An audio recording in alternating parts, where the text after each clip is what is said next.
मत चोरी हे त्यांना सिद्ध करता येईल का आणि ते पुरेसा डेटा देतील का आणि ते कोर्टाची लढाई लढतील का याच्यावरती माझा एक मोठा प्रश्नचिन्ह उभं राहतं. वंचित बहुजन आघाडी आणि बाळासाहेब आंबेडकरांनी हा पहिल्यापासून मुद्दा उपस्थित केला आहे. 2004 पासून EVM ह्याच्यामधनं घोळतो आणि EVM चुकीचं आहे हे मुद्दा मांडणारे पहिले भारतामध्ये बाळासाहेब आंबेडकर होते आणि 2004 पासून आम्ही EVMच्या विरोधात लढत आलो. विधानसभा 2024 नंतर पण 5 वाजल्यानंतर 76 लाख या महाराष्ट्रामध्ये वाढीव मतदान झाले हा मुद्दा घेऊन समोर येणारे सुद्धा वंचित बहुजन आघाडी होते.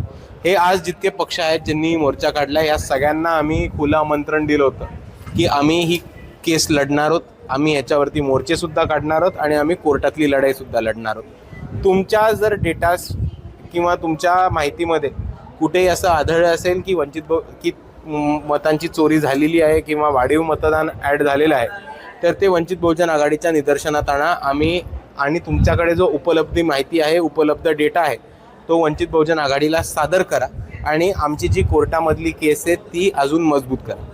पण तेव्हा ह्यांच्यापैकी कोणीही पुढं आलेलं नाही. ह्याचं कारण मला माहीत नाही. जर अंदाज बांधायचा झाला तर मी हाच अंदाज बांधेन की यांच्यापैकी कोणालाही कोर्टामध्ये लढाई लढायला हिंमत नाही. पण आजचा जो मोर्चा झालेला आहे हा मोर्चा मतचोरीचा मुद्दा असला तरी ह्याचं खरं इंटेन्शन हे की या 4-5 पक्षांना दाखवायचं की आम्ही एकत्र आहोत, आमची मारामारी नाही चालली. देश विदेशातील प्रत्येक घडामोडींचे लाईव्ह अपडेट मिळवण्यासाठी आता साम टीव्हीच्या सर्व सोशल मीडिया प्लॅटफॉर्मला लाईक, फॉलो आणि सबस्क्राईब करा. तसंच सर्व नोटिफिकेशनसाठी बेल आयकॉन प्रेस करायला विसरू नका.